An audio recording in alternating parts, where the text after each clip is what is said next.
এই আয়োজনটা অত্যন্ত ভালো আয়োজন।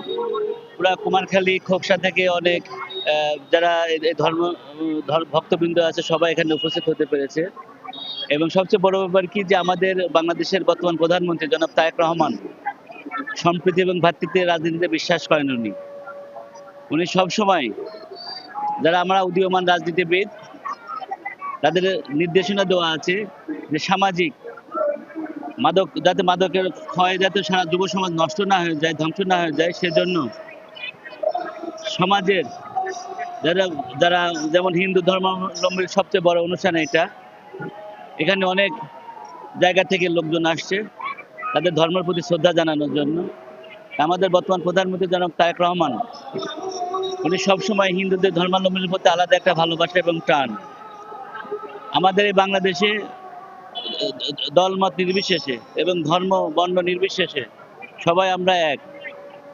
বাংলার জমিনে কোনো হিন্দু মুসলমান আমরা কখনো যাতে কোনো রকম দাঙ্গা সৃষ্টি ফ্যাসাদ সৃষ্টি না হয়, এই সরকার কিন্তু সেভাবে কাজ চালিয়ে যাচ্ছেন। এখানে এসে খুব ভালো লাগছে। সেটা আমাদের অনুষ্ঠান, হিন্দু ধর্ম সনাতনী নামযোগ্য অনুষ্ঠান, এক নাম কীর্তন, এই জন্য এখানে এসে খুবই ভালো লাগছে। ব্রহ্ম নাম কৃষ্ণ নাম সংকীর্তন নামযোগ্য অনুষ্ঠান, এটা 3 দিন ব্যাপী হয় এবং চতুর্থ দিনে ভোগের মাধ্যমে এটা সম্পন্ন হয়। এখন আমি আসছি এখানে বিষ্ণুপ্রিয়া সম্প্রদায়ের কীর্তন হচ্ছে, এরা কীর্তন পরিবেশন করছে। 18 তারিখ থেকে আরম্ভ হয়েছে, শেষ হবে 22 তারিখ। 22 তারিখে শেষ হবে, 23 তারিখে ভোগ আরতির মাধ্যম দিয়ে শেষ হবে।